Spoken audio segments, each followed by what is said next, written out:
Bab 711. Itu membuatnya merasa gagal. Apakah dia seburuk itu? Ataukah David muak dengannya karena sering bergaul dengan anak-anak yang berbeda dari keluarga kaya? Namun Amelia tidak memilih siapapun dan dia masih perawan. Amelia bahkan belum mendapatkan ciuman pertamanya. Terakhir kali, dia ingin memberikan semua ini kepada David dan memberitahu David bahwa dia bukan gadis murahan. Sayangnya, David membiarkannya pergi pada menit-menit terakhir. Sejak itu, hubungan mereka semakin berkembang. Seandainya Amelia mengetahuinya, ia tidak akan laku dan langsung menerkam David. Jika terjadi sesuatu pada mereka berdua dan dia memberitahu David bahwa ini adalah pertama kalinya, mereka tidak akan sedekat sekarang. Setelah berpikir lama, Amelia memutuskan untuk datang menemuinya. Dia tidak tahu berapa lama David akan tinggal kali ini ketika David kembali. Mereka semua harus memulai magang pada semester depan, dan pada saat itu, akan lebih sulit baginya untuk bertemu David. Jika Amelia tidak memanfaatkannya, keduanya mungkin akan saling menyapa nanti. Amelia tahu dia harus mengambil inisiatif demi kebahagiaan masa depannya. Belakangan, dua primadona Universitas South River menghentikan David di depan pintu kelas bersama-sama. David kembali merasakan sakit kepala saat melihat mereka berdua. Luna dan Amelia. Seseorang terlihat antusias dan emosional seolah-olah menjadi korban. Sementara yang lain tampak kesal, seolah-olah David telah mengecewakan mereka dan David adalah tikus yang tidak berperasaan. Bukankah David sedekat ini dengan mereka berdua? Adapun Luna, dia berhutang budi padanya karena dia menyelamatkan Celia di ibu kota. Luna mungkin seharusnya tahu siapa dia, dan Luna berpikir kebaikannya akan tumbuh seiring dengan situasi tersebut. Karena itu sangat membantunya, makanya ekspresi Luna pun seperti itu. Namun, ada apa dengan tatapan penuh kebencian Luna padanya? David tidak melakukan apapun padanya, bukan? Mengapa dia membuatnya tampak seperti tikus yang tidak berperasaan? Luna dan Amelia menghalangi David sementara Patrick dan yang lainnya memperhatikan keduanya dengan penuh minat. Saat ini, pengawas kelas Dean berjalan ke meja Ava dan berkata, "Ava, ayo kita makan siang bersama." "Maaf, aku sibuk di sore hari." Setelah Ava mengatakan itu, dia bangkit dan memanggil David untuk mengikutinya. Dean berdiri di tempatnya, wajahnya terlihat sangat muram. Sementara itu, siswa yang lain memandangnya dengan rasa ingin tahu dan Dean hanya bisa merasakan wajahnya terbakar. Tidak apa-apa jika Ava menolak ajakannya. Namun, Ava bangkit dan menghampiri David. Bukankah itu sebuah sikap? Ava itu menamparkan wajahnya. Ava berjalan mendekat dan tertegun melihat Luna dan Amelia di depan David. Ketiga wanita itu saling memandang dan udara di sekitar mereka menjadi berat. Siswa lain di kelas itu melebarkan mata dan mulut mereka ternganga, dengan rahang hampir jatuh ke lantai. Tiga primadona populer di South River University bersatu karena seorang pria. Ini adalah berita besar. Banyak siswa yang mulai mengeluarkan ponselnya untuk mengambil gambar secara diam-diam. Patrick dan kelompoknya meninggalkan lingkaran dan berdiri di satu sisi untuk menyaksikan hal itu terjadi. Mereka tidak dapat berbuat apapun untuk membantu dalam situasi ini. Jika David dikelilingi oleh tiga pria, mereka bisa bergegas membantu. Namun karena dikepung oleh tiga gadis primadona, mereka hanya bisa menonton. Mereka berbohong jika mengatakan mereka tidak cemburu. Namun, mereka merasa senang dengan David. Mereka tidak menyangka David akan memulai hubungan baru setelah Sarah putus dengannya. Bab 712. David berdiri di antara tiga primadona populer di South River University dan merasa sedikit bingung. Apa yang Ava lakukan di sini? Ketiga teman sekelas perempuanku yang tidak dikenal ini memilih untuk mencariku pada saat yang sama. Nona, apakah kalian semua mencari saya? Tanya David memecah kesunyian. Ya, ketiganya menjawab bersamaan. Bagaimana kalau kita mencari tempat untuk ngobrol? Kamu harus bicara dengan mereka dulu. Aku akan menemuimu saat kamu punya waktu luang, kata Ava lalu pergi. Bagaimana dengan kalian berdua? Apakah kalian datang mencariku juga? Tanya Daud. Lupakan saja, aku akan kembali jika kamu punya waktu, kata Amelia setelah berpikir. Jika Amelia tetap di sini sekarang, dia tidak tahu harus berkata apa pada David. Ditambah lagi, ada banyak sekali orang di sini. Setelah Amelia selesai berbicara, Amelia berbalik dan pergi. Pada akhirnya hanya Luna yang tersisa. Luna, ada yang bisa aku bantu? David, ayo cari tempat ngobrol.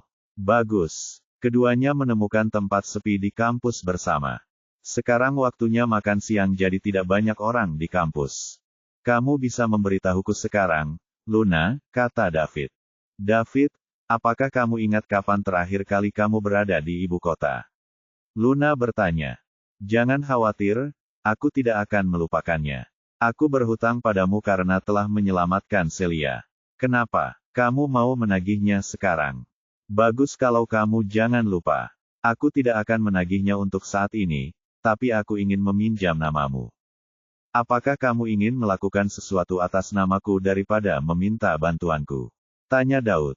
David tahu apa yang ada di pikiran Luna begitu mendengarnya. Jika David ingin mengungkapkan kepada semua orang bahwa dia berhutang budi padanya, itu akan menghalangi banyak orang dengan identitasnya saat ini. Dengan cara ini, David akan membantunya, tetapi pada saat yang sama, Luna tidak mau menggunakan bantuan yang diberikan David padanya. Dia telah merencanakan ini dengan luar biasa. Ya, kamu sudah besar sekarang, dan bantuanmu sangat berharga, ditambah lagi itu akan menjadi lebih berharga di masa depan. Aku tidak bodoh, aku Luna gembira. Luna, jika kamu butuh sesuatu, kamu bisa langsung memberitahuku. Selama kamu tidak melanggar prinsipku, aku akan membantu mengurusnya. Setelah masalah ini selesai, kita tidak akan saling berhutang lagi. David tidak ingin memberikan kesempatan pada Luna untuk melakukan hal tersebut. Dia harus membalas budi secepatnya dan tidak ingin berurusan dengan orang licik seperti Luna. Tidak. Meminta bantuanmu untuk mencapai apa yang ingin aku lakukan sekarang itu berlebihan. Aku hanya perlu menggunakan namamu untuk sesuatu. Bagaimana kalau aku bilang tidak? David, aku tahu kamu membenciku karena aku memang berniat memanfaatkanmu sejak awal, ucap Luna dengan suara berat. Bagus kalau kamu tahu, jadi lebih baik kamu gunakan bantuanku secepatnya agar kita tidak saling berhutang lagi, jawab David. David sangat tidak menyukai wanita yang terlalu licik seperti ini. Tidak peduli betapa cantiknya dia. Lorraine luar biasa, bukan? Dia adalah wanita tiada taraf yang mengejutkan seluruh zaman. Namun, David juga tidak menyukainya. David tidak akan menginginkannya bahkan jika Lorraine membayarnya untuk menikahinya. Bukan karena kemauannya yang kuat, melainkan karena jauh di lubuk hatinya David tidak menyukai wanita-wanita itu. David, aku tidak punya pilihan. Aku punya adik perempuan yang lebih berbakat dariku, jadi aku hanya bisa dimanfaatkan oleh keluarga untuk menjodohkan orang lain. Tapi, aku tidak mau menerima nasib seperti ini. Aku ingin kebebasan dan aku ingin memutuskan hidupku sendiri, jadi aku harus memikirkan cara untuk melawan. Selama ini, aku tidak bisa menemukan cara lain. Akhirnya aku melihat secercah harapan ketika kamu muncul, jadi maafkan aku, isak Luna pelan. Bab 713. Terakhir kali Luna berada di ibu kota, dia tahu bahwa David telah mengetahui niat sebenarnya. Luna tidak terlalu peduli saat ini. Selama David berhutang budi padanya, dia akan menggunakan bantuan ini untuk menyingkirkan pernikahan yang diatur oleh keluarganya.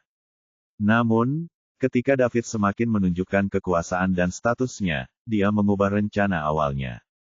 Luna tidak bisa menggunakan bantuan David dengan sembarangan. Mengapa semua keluarga yang tersembunyi muncul kembali sekarang? Itu tidak lain adalah mendapatkan lebih banyak sumber daya dan memperkuat diri menghadapi krisis yang akan datang. Luna tidak hanya ingin menggunakan nama David untuk membuat keluarganya membatalkan pernikahannya, namun ia juga ingin mengusir Wendy dan menjadi pewaris pertama keluarga Soron. Itu semua karena dia memiliki kartu truf yang menguntungkan David. Jika dia memberitahu kakeknya bahwa dia bisa menggunakan bantuan David untuk membantu keluarga Soron menghadapi bencana di masa depan selama Luna menjadi pewaris utama keluarga Soron dan mewarisi gelar keluarga, kakeknya tidak akan menolak karena status David saat ini.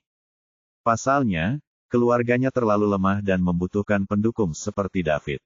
Jadi, Jika David menepati janjinya dan mengizinkannya menggunakan namanya sekali saja, Luna bisa mengusir Wendy.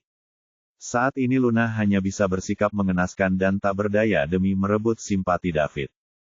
"Jangan minta maaf padaku, aku hanya ingin membalas budimu secepatnya," ucap David sambil gemetar. Astaga, berita bahwa David berhutang budi pada Luna sudah tersebar dan ketika dia mulai mengungkapkan lebih banyak kekuatannya, Luna tidak membutuhkan bantuannya untuk menyelesaikan sesuatu. Pada saat itu, apakah David masih bisa membalas budi? "Aku akan menagihnya, tapi tidak sekarang. Saat ini, aku hanya ingin menggunakan namamu.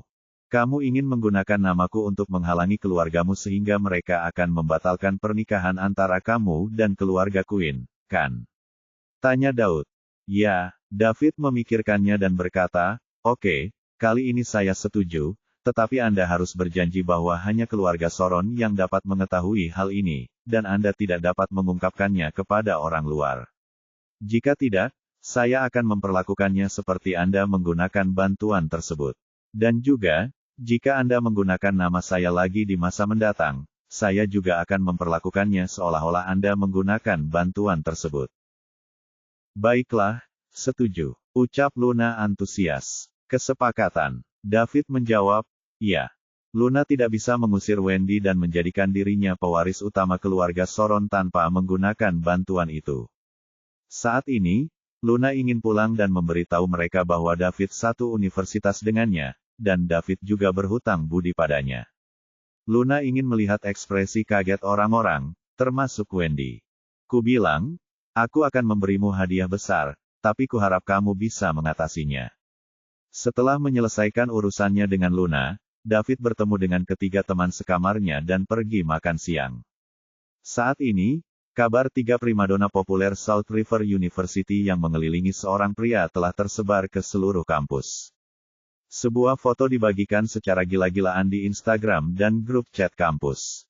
Alasan dibalik semua itu adalah karena foto ini diambil dengan terlalu sempurna. Luna dan Amelia berdiri di depan David sedangkan Ava berdiri di belakangnya. Sementara itu, David berdiri di tengah-tengah 3 primadona kampus dengan ekspresi wajah tak berdaya. Hal ini membuat banyak anak laki-laki di kampus iri, dan benci. 3 primadona kampus berebut satu orang. David baru setengah hari kembali ke kampus dan sekali lagi, ia telah menjadi sosok legendaris di universitas tersebut. Bab 714. Legenda seputar David beredar di sekitar Salt River University dan banyak mahasiswa baru yang penasaran dengan tindakannya. Semua siswa baru takjub mengetahui bahwa dia berasal dari keluarga kaya tetapi setiap hari berpura-pura menjadi pengantar barang miskin, karena dia ingin menemukan cinta sejati. Belakangan, dia mendapatkan kembali statusnya sebagai anak orang kaya setelah dia ditipu oleh pacarnya. Plot yang hanya terjadi di drama kini terjadi di kehidupan nyata. Bocah malang itu menjadi pangeran setelah ditipu. Mungkinkah ada yang lebih dramatis dari kisah seperti ini? Tindakan David ternyata tidak disukai banyak siswa laki-laki karena banyak di antara mereka yang mengalami situasi yang sama dengannya. Selepas kuliah, para gadis akan dihadapkan pada banyak hal dan tidak bisa menahan godaan mobil mewah dan tas branded. Oleh karena itu, banyak dari mereka yang akhirnya meninggalkan pacarnya yang miskin. Namun, tidak semua pria terlantar bisa berubah seperti David. Mereka tak bisa menjadi anak orang kaya yang membuat iri banyak orang dan juga dikelilingi 3 primadona kampus. Kecuali David, semua cowok lain yang ditelantarkan oleh pacarnya hanya bisa berduka dalam diam, berdoa agar pacarnya berubah pikiran. Beberapa gadis yang akan putus dengan pacarnya mulai diam-diam meneliti latar belakang pacarnya untuk melihat apakah mereka akan bertemu seseorang seperti David. Seorang anak dari keluarga kaya berpura-pura menjadi miskin. Namun, seringkali semakin banyak mereka mengetahuinya, semakin mereka kecewa. Pada akhirnya, mereka akan lebih bertekad untuk pergi. Properti teks hak cipta novel D.Ra.Ma.Org. Tentu saja yang lebih dikhawatirkan semua orang adalah nasib mantan pacar David dan orang yang selingkuh. Keluarga Leo bangkrut dan dia sendiri masuk penjara. Di sisi lain, Sarah menderita depresi dan putus kuliah sebelum menyelesaikan studinya. Semua orang bisa dianggap bahagia setelah mengetahui bagaimana keduanya berakhir. David pun melihat rumor ini beredar di grup chat kelasnya. Tapi dia tidak menganggapnya serius. David mampu menghentikan mereka dengan paksa, karena mereka tidak punya hak untuk membicarakan hal ini. Meski begitu, meski dia bisa menghentikannya, dia tidak perlu melakukannya. Mereka memiliki kebebasan berpendapat. Lagi pula, dengan statusnya saat ini, terlalu melelahkan untuk mempedulikan hal-hal yang tidak relevan tersebut. Kelas sore berlalu saat semua orang menantikan malam itu. Ketika bel kelas terakhir berbunyi, David berdiri dan berkata setelah dosen itu pergi, "Semuanya, terima kasih atas perhatian Anda selama 3 tahun terakhir. Atas permintaan Anda, saya akan mentraktir kalian semua makan malam ini. Semuanya, silakan menuju ke Golden Leaf Hotel. Sekarang jam 4:30 dan kita akan bertemu di Golden Leaf Hotel jam 7. Salam David. David, aku mencintaimu." Begitu David selesai berbicara, seluruh kelas bersorak. Setelah semua orang bersorak, David berkata, "Semua orang di kelas silakan datang. Saya harap Anda semua dapat hadir. Bagaimanapun, kami telah berkumpul di sini dari seluruh negeri, dan tidak mudah untuk ditempatkan di kelas yang sama. Saya percaya andai kata 10 tahun atau 20 tahun lagi, 4 tahun hidup di kampus ini akan menjadi masa-masa indah yang tidak akan pernah kita lupakan." Setelah keluar kelas, David langsung menuju South River International Residence. Pada saat yang sama, dia menelepon Bibi Sally dan memintanya menyiapkan beberapa meja makan sementara dia mentraktir teman-teman sekelasnya makan malam.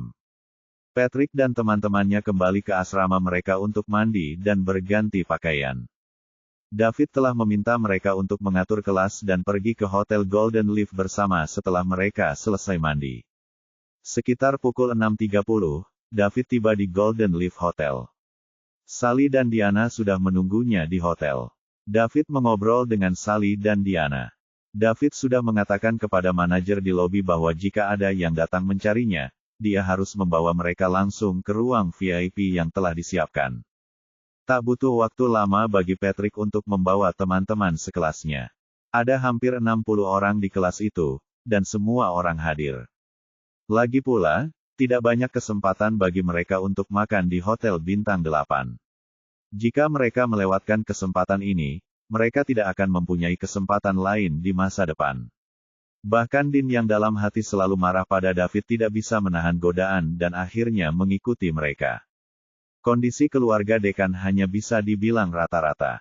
Meski tergolong keluarga yang cukup kaya, namun baru kali ini ia masuk ke Hotel Bintang 8 yang harganya sangat mahal. Saat memasuki lobi Golden Leaf Hotel, semua orang terpesona oleh kemegahan tempat ini. Lampu gantung megah yang tergantung di atas aula bernilai puluhan juta. Ada lebih dari 50 orang dalam kelompok itu. Kecuali Patrick dan beberapa teman sekelas dari keluarga kaya yang pernah datang ke sini sebelumnya, semua orang melihat sekeliling dengan rasa ingin tahu pada sekelompok penduduk desa yang memasuki kota untuk pertama kalinya. Banyak orang yang mengenakan pakaian biasa memasuki hotel. Golden Leaf tiba-tiba melihat sekeliling dengan rasa ingin tahu, yang tentu saja menarik perhatian dan penghinaan beberapa tamu. Bab 715. Patrick, kamu datang ke sini untuk makan tadi. Sungguh, berapa biayanya? Teman sekelas di sebelah Patrick bertanya. Saya jarang datang ke sini. Untuk ke sini minimal harga per orangnya di atas $10.000, jawab Patrick. Hah, harga minumannya per orang lebih dari 10.000. Mahal sekali. Jadi maksudnya harganya 500 atau 600.000 untuk 50-60 orang untuk kita semua. Ini membuat takut semua orang. Harga minimal per orang di atas 10.000 artinya minimal konsumsi 50 atau 60 orang seluruh kelas adalah 500 hingga 600.000. Di antara teman-teman sekelasnya, masih banyak siswa yang kondisi keluarganya kurang baik. Biaya hidup bulanan mereka berkisar antara 1 hingga $2.000. Minimal konsumsi 10.000 cukup untuk biaya hidup mereka selama setahun. Kehidupan orang kaya sangat mewah. Apakah David benar-benar bersedia mengeluarkan begitu banyak uang untuk kita? Banyak orang mulai berpikir untuk tidak makan sama sekali. Terutama karena mereka belum melihat David. Mungkinkah dia berdiri di antara mereka? Jika mereka akhirnya harus membayar sendiri makanan ini, mereka tidak akan mampu membelinya sama sekali. Ini hanya standar minimum. Tidak mungkin orang yang mampu datang ke sini untuk mengonsumsi jumlah minimum ini. Saya pikir karena jumlah orang kita terlalu banyak, kita mungkin akan menghabiskan jutaan dolar atau bahkan lebih. Kata Patrick, jutaan. Kalimat Patrick sekali lagi membuat hati banyak siswa dari keluarga biasa merasa tidak tenang. Mereka benar-benar tidak mau makan makanan ini lagi. Menurut pendapat mereka, tidak ada seorang pun yang mau menghabiskan hampir 1 juta dolar untuk mentraktir mereka makan. Ini bukan cara untuk mengeluarkan uang, meskipun seseorang punya uang, bukan? Bukankah lebih baik membeli rumah atau mobil? Berakhir jika mereka diminta membayar tagihannya nanti. Kalaupun harus membayar sendiri, setiap orang tetap harus membayar 20.000 dolar. Di mana David? Kenapa dia tidak ada di sini? Seseorang bertanya lagi. Ya, kenapa David tidak ada di sini? Kelompok itu mulai berdiskusi satu sama lain. Tampaknya setelah mereka mendengar Patrick berbicara tentang harga makanannya, banyak dari mereka yang merasa bahwa David mungkin akan menentang mereka. Ini pertama kalinya David mentraktir mereka makan dan dia akan menghabiskan jutaan dolar. Sekalipun dia berasal dari keluarga kaya, itu bukanlah cara yang bisa dilakukan. Patrick juga mencari David. David hanya memintanya untuk mengatur siswa di kelas dan membawa mereka. Setelah itu, apa lagi? Tentu saja Patrick merasa David tidak sengaja bertemu dengan mereka. Pasalnya, dia sudah melihat kemampuan David. Kalau bukan karena David semester lalu, Patrick pasti sudah menyelesaikan ceritanya. Setelah apa yang terjadi, dia pergi mencari Six Camden. Dia adalah tokoh besar di dunia bawah River City. Seluruh dunia bawah tanah River City akan berguncang jika dia menginjak kakinya. Namun, dia berlutut di hadapan David dan meminta maaf. Terlihat betapa kuatnya seorang junior seperti David. Sementara itu, Dean diam-diam merasa senang. Dia berharap David tidak menemukannya secara tidak sengaja. Kalau harus bayar sendiri, masing-masing harus bayar 20.000. Jika David berbohong tentang keluarganya dan harus melakukan sesuatu yang tidak bisa ia hindari, Dean pasti bisa bayar dia selama dia bisa memperlihatkan wajah asli David. Dean tidak tahan dengan pria seperti David yang lebih baik darinya dalam segala hal. Bab 716. Kemudian, seorang wanita tinggi cantik datang dan dengan sopan bertanya, "Halo, Tuan dan Nyonya. Saya manajer hotel Daun Emas. Apakah ada yang bisa saya bantu?" "Yah, kami hanya melihat-lihat saja." Salah satu teman sekelasnya menjawab. Ya, kami di sini hanya untuk melihat-lihat. Kami tidak butuh apa-apa. Kami keluar sekarang juga, Nona. Maaf semuanya. Kami adalah hotel paling eksklusif di Provinsi South River. Anda tidak diperbolehkan melihat-lihat. Silakan pergi jika tidak ada pekerjaan lain. Manajer cantik itu berkata dengan sopan. Tetap saja, ekspresinya menghina. Kami di sini untuk menemui David. Bukankah dia sudah memberitahumu? Patrick menyela. Patrick tidak percaya David tidak mengurusi hal seperti ini. Jadi, Anda adalah tamu Tuan Liddell. Tuan Liddell telah menginstruksikan kami, dan kami telah mengatur tempat duduknya. Silakan ikuti saya. Ketika manajer cantik itu mendengar mereka ada di sini untuk David, ekspresinya langsung berubah. Dia tersenyum dan berkata dengan hormat. Pidato indah sang manajer juga membuat semua orang merasa nyaman. Ternyata David sudah membuat pengaturannya. Sepertinya dia akan menghabiskan jutaan dolar untuk mentraktir mereka makan. David pastilah seorang pewaris yang sangat kaya. Mereka mendengar manajer hotel Golden Leaf memanggil David, Tuan Liddell. Mereka harus saling mengenal. Jadi, sekelompok 50 atau 60 orang mengikuti manajer cantik Hotel Daun Emas ke ruang VIP yang sangat besar. Tunggu semuanya. Makanannya sudah siap dan sebentar lagi akan disajikan, ucap manajer cantik itu sebelum meninggalkan ruang VIP. Silakan duduk. Isi kursinya. Patrick mulai mengatur. Mereka yang minum bisa duduk bersama. Dan mereka yang tidak minum bisa duduk bersama. Cobalah semuanya dicampur dengan perempuan dan laki-laki. Ada pepatah lama, Bekerja itu mudah jika laki-laki dan perempuan bekerja sama. Semua orang mulai bergerak. Setiap orang juga duduk di antara lawan jenis. Namun, ada pengecualian. Ava duduk di sebelah seorang gadis yang dikenalnya. Ada kursi kosong di sebelahnya. Dean dengan cepat berjalan dan duduk. Dia sudah lama mengincar peluang ini. Hidup begitu indah dengan salah satu dari 3 primadona kampus. Ava duduk di sampingnya sambil menyantap makanan termahal dan meminum wine termahal di South River. Rasanya sangat enak. Saat makanan disajikan, Dean harus mengambil beberapa foto dan mempostingnya di media sosial. Akan lebih baik jika dia menyertakan Ava dalam fotonya. Dean bisa membuat teman-teman sekelasnya di sekolah iri padanya. Sementara Dean menuruti imajinasinya, sebuah suara terdengar di telinganya. Sasha, ayo duduk di belakang. Setelah mengatakan itu, Ava menarik gadis di sebelahnya, berdiri, dan duduk di meja sebelah. Dean kini berada di antara dua gadis. Banyak teman sekelas yang menahan tawa saat melihatnya. Mereka bangkit untuk berpindah tempat duduk ketika mereka sudah duduk. Ava jelas tidak mau duduk di sebelah Dean. Dean duduk di tempatnya, wajahnya memerah karena marah, berharap bisa memperkosa Ava 100 kali. Ini sangat memalukan. Hal ini membuatnya terlihat buruk di depan semua teman sekelasnya. Suasana menjadi canggung sesaat. Melihat Ava bangkit dan berganti tempat duduk, Patrick segera mengatur agar 2 orang lagi duduk di sana. Wanita cantik di sebelah Dean kini menjadi Ugly Betty. Segera setelah semua orang duduk, pintu ruang VIP terbuka.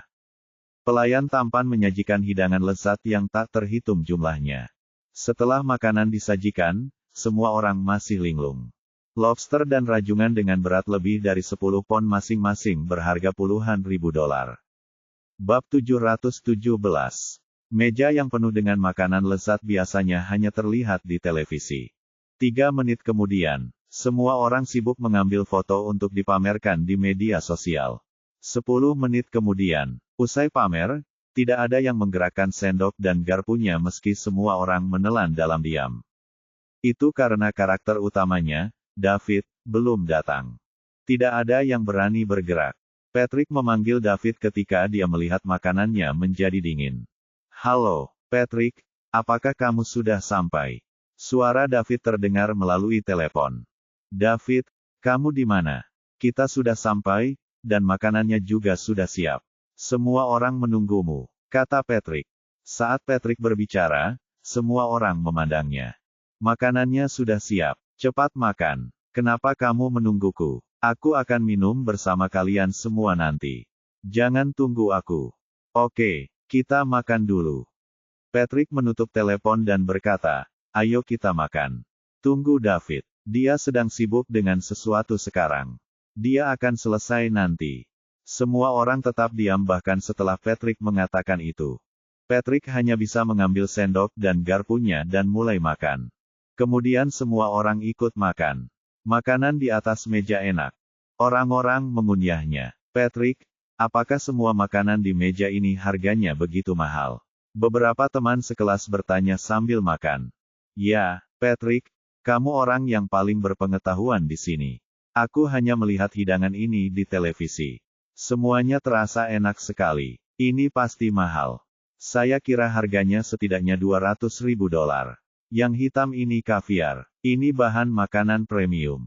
Ini adalah makanan terbaik yang pernah kumiliki. Ini bukan hanya yang terbaik tapi juga termahal. Semua orang sedang mengobrol. Mereka berbicara, tetapi tidak menghentikan mereka untuk makan. Mereka tidak bisa menghentikan tangan mereka. Aku salah. Kupikir 1 juta dolar cukup untuk sebagian dari kita. Aku tidak menyangka David akan begitu baik. Aku juga kaget, kata Patrick. Ada apa? Apakah meja ini melebihi ekspektasimu? Seorang teman sekelas bertanya. Ini di luar dugaanku, jawab Patrick. Patrick, jangan buat kami tegang. Berapa harga makan kami? Ya, jangan biarkan kami dalam ketegangan. Saya hanya ingin tahu harga anggur yang baru saja saya minum. Seteguk anggur harganya sekitar 10 ribu dolar. Patrick berkata kepada teman-teman sekelasnya. Apa? Sekitar 10 ribu dolar untuk seteguk anggur. Semua orang berhenti dan menatap Patrick dengan kaget. Jangan melihatnya seperti itu. Harga resmi anggur merah terbaik dunia adalah sekitar $300.000 per botol. Bukankah satu tegukan harganya $10.000? Teman-teman sekelasnya, yang baru saja minum wine, tercengang. Apakah dia meminum biaya hidupnya selama setahun dalam satu tegukan? Inikah cara hidup orang kaya? $300.000 untuk anggur-anggur. Sebuah rumah di distrik kecil mereka hanya berharga $200.000 hingga $300.000. Sebotol anggur dapat membeli rumah baru mereka. Berapa semua makanan di atas meja dan 2 botol anggur ini? Seluruh mejanya sekitar $1,5 juta. Lagi pula, ini hotel bintang 8. Selain makanannya, biaya tenaga kerjanya juga cukup besar. Sekitar $10 untuk 6 meja. $10 juta. Semua orang yang hadir ketakutan. Bab 718. Semua orang di sana merasa sedih, karena satu meja makanan berharga $1,5 juta. Rasanya enak, dan mereka bahkan ingin menelan lidah mereka. Namun memikirkan biaya rata-rata $150.000 per orang membuat mereka kesal. Jika mereka harus memilih antara makan dan $150.000, mereka akan memilih $150.000. Mereka yang bukan berasal dari keluarga kaya berpikir bahwa mereka bisa berbuat banyak dengan $150.000. Itu setara dengan 1 tahun pendapatan keluarga mereka. Tentu saja, itu adalah suguhan orang lain, dan mereka tidak punya pilihan, jadi mereka hanya bisa makan sebanyak yang mereka mau. Setiap gigitan ekstra adalah keuntungan. Tidak banyak orang yang minum pada awalnya. Namun, setelah mendengar sebotol wine berharga $300.000, banyak gadis yang berebut meminumnya. Namun, ini adalah peluang bagi mereka. Dengan meminumnya beberapa kali lagi, mereka akan memiliki sesuatu untuk dibanggakan di masa depan. Mereka adalah seseorang yang pernah meminum wine premium seharga $300.000 per botol. Setengah jam kemudian, tidak ada yang bisa makan lagi. 1. Masih banyak makanan tersisa di meja. Makanan seharga $1,5 juta per meja memiliki porsi yang sangat besar. Namun, tidak ada seorang pun yang meninggalkan meja. Ini adalah kesempatan langka, dan jika mereka beristirahat dan pergi ke kamar mandi, mereka mungkin bisa makan lebih banyak. Saat itu, pintu ruang VIP terbuka. David masuk dari luar. Semua orang bangun dengan sukarela. Mereka berhutang padanya setelah makan malam. David telah menghabiskan begitu banyak uang untuk mentraktir teman-teman sekelasnya makan malam. Semua siswa yang sebelumnya memiliki pendapat tentang David juga sangat mengaguminya sekarang. Dia telah membelikan semua teman sekelasnya makanan senilai $10 juta. Betapapun kayanya mereka merasa tidak mampu melakukannya. Paling-paling mereka hanya akan mentraktir beberapa teman dekat untuk makan. Namun, David sama sekali tidak mempermasalahkannya. Tidak peduli seberapa dekat atau buruknya hubungan mereka, dia memperlakukan semua orang dengan setara. Dengan kebaikannya yang seperti itu, tak heran dia kaya raya. Apakah semuanya puas dengan makanannya? Kamu boleh pesan apapun yang kamu mau. Jangan bertingkah seperti orang asing. Karena kamu di sini, nikmatilah, kata David setelah memasuki ruang VIP. Ya, saya sangat puas. David, terima kasih banyak. Ini makanan terbaik yang pernah saya makan. Ya, kami juga puas. Saya tidak menyangka ada makanan enak seperti itu di dunia. Ini sungguh membuat orang takjub. Semua orang memuji David. Ayo, mari kita bersulang pada David atas kebaikannya dalam mentraktir kita makan malam yang luar biasa ini. Dean mengambil botol anggur untuk menuangkan anggur, tetapi botol itu kosong. Ada 10 orang per meja dengan masing-masing 2 botol anggur, dan gelasnya sangat besar sehingga hampir tidak ada yang tersisa setelah semua orang menuangkan segelas anggur untuk diri mereka sendiri. Ada lebih dari 50 siswa di kelas tersebut. 2/3 dari mereka pada awalnya tidak mau minum. Namun, mereka ingin mencobanya setelah mendengar bahwa anggur tersebut berharga $300. Bahkan Ava mencicipinya. Dia juga bertanya-tanya seperti apa rasanya anggur mahal itu. Dean sedikit tertekan. Dia pikir dia bisa menggunakannya untuk membuat dirinya terlihat bagus. Dia juga bisa punya alasan untuk minum lebih banyak. Ini karena anggurnya sangat enak. Harganya Rp300.000 per botol. Kesempatan seperti itu terjadi sekali seumur hidup. Namun, mereka telah menghabiskannya.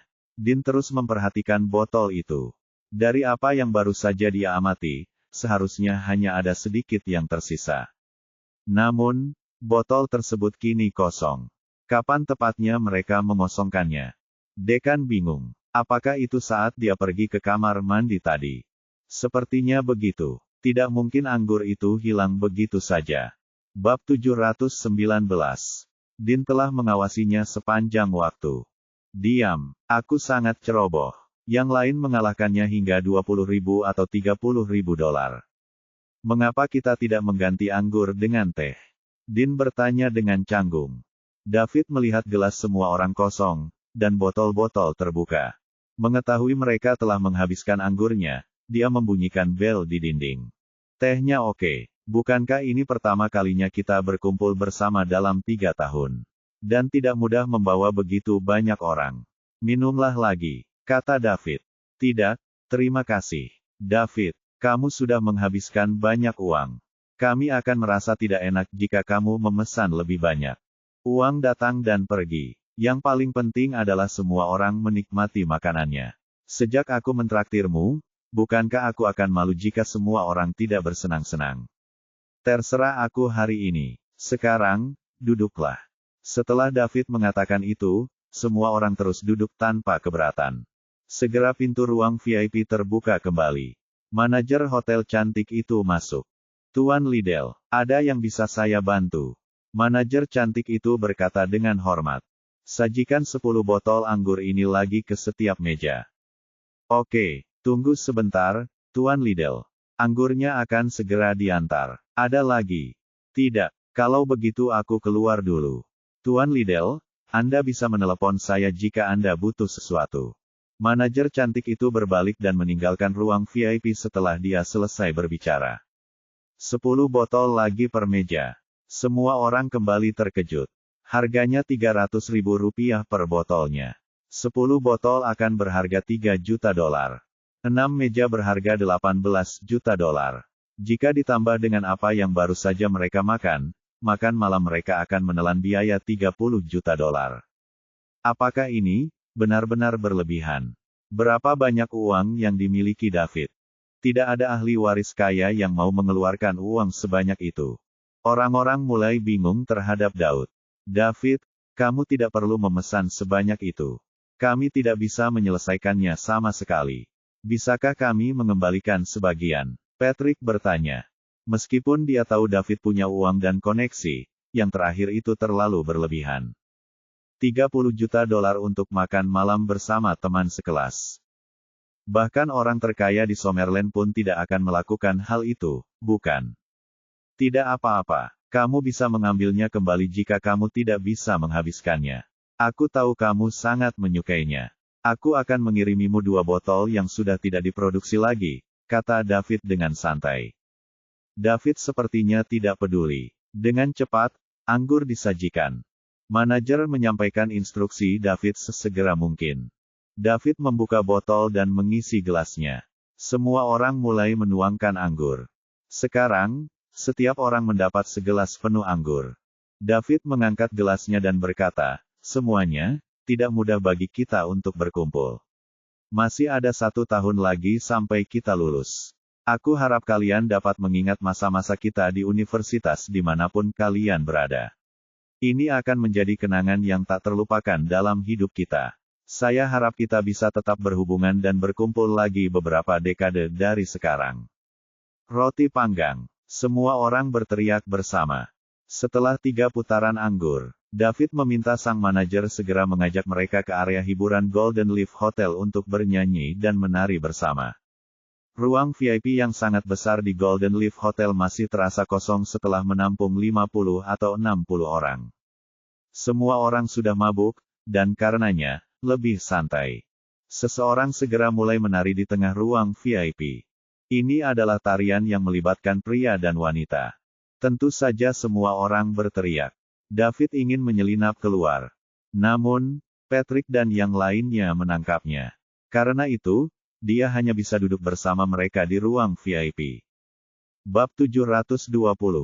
Sebagai pembawa acara hari ini, banyak teman sekelas perempuan yang mengundang David untuk bergabung dengan mereka. Namun David menolak dengan berpura-pura mabuk. Setelah berhubungan dengan begitu banyak wanita cantik memukau, yang setidaknya memiliki bentuk tubuh 9 yang sempurna, nafsu makan David semakin meningkat. Dia tidak tertarik pada wanita bernilai 7 atau 8. David tidak tertarik, tapi semua orang tertarik. Patrick segera menyerah pada godaan dan ikut menari. Ada beberapa teman sekelas wanita cantik di kelas tersebut, dan para pria berpikir akan lebih baik memanfaatkan mereka di tengah-tengah pelamar. Namun sayangnya gadis paling populer di kampus Ava tidak setuju. Jika tidak, mereka akan bersenang-senang lebih banyak. Mereka juga ingin melihat bagaimana penampilan gadis paling populer saat dia menari. Ava selalu terlihat pendiam dan lembut di hadapan mereka. Setelah Patrick dan yang lainnya pergi, David memanfaatkan kesempatan itu untuk tampil di ruang VIP. Dia mengirim pesan kepada Patrick, menyuruhnya pergi bersama semua orang setelah mereka selesai dan bahwa dia sudah melunasi tagihannya. Meski David tidak mengiriminya pesan, Patrick bisa saja pergi bersama semua orang setelah mereka selesai. Tidak ada yang akan kesulitan membayar tagihan karena tidak ada yang mampu membayarnya. David melihat kemacetan itu. Sekarang sudah lewat jam 9 malam. Dia berjalan keluar dari Golden Leaf Hotel sendirian, bersiap untuk berangkat dan pulang untuk beristirahat. David hendak pergi ketika sebuah suara berhenti. David melihat ke belakang. Orang baru yang ditemuinya adalah Ava, sang primadona kelas dan kampus. Ava bergegas ke sisi David. "Ava, kenapa kamu berhenti bersenang-senang dengan mereka?" tanya Daud. "David, kamu adalah tuan rumahnya hari ini. Kenapa berhenti saja?" Ava bertanya sebagai tanggapan. "Aku sedikit lelah, jadi aku pulang untuk istirahat. Tapi jangan khawatir, aku sudah membayar tagihannya, dan kamu bisa bersenang-senang sampai pagi. Terima kasih atas kebaikanmu hari ini, aku juga lelah. Tolong antar aku kembali ke kampus, David." Tentu saja." David berjalan menuju Bugatti Veyron miliknya, membuka pintu mobil, dan berkata, "Tolong, Ava." Keduanya masuk ke dalam Bugatti Veyron. Mobil meninggalkan Golden Leaf Hotel dengan suara gemuruh. Golden Leaf Hotel tidak jauh dari South River University, dan tidak butuh waktu lama untuk berjalan kaki ke sana. Namun, David tidak mau kembali untuk mengambil mobilnya, maka ia langsung pergi ke sana.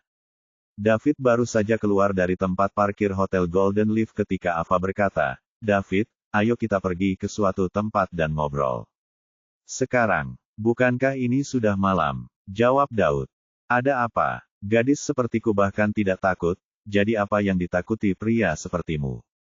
"Bukannya aku takut, anak-anak harus berjuang sendiri di luar sana," ucap David dengan sungguh-sungguh. "Fiuh." Ava tidak bisa menahan tawanya. "David, kamu lucu sekali," ucap Ava sambil tertawa.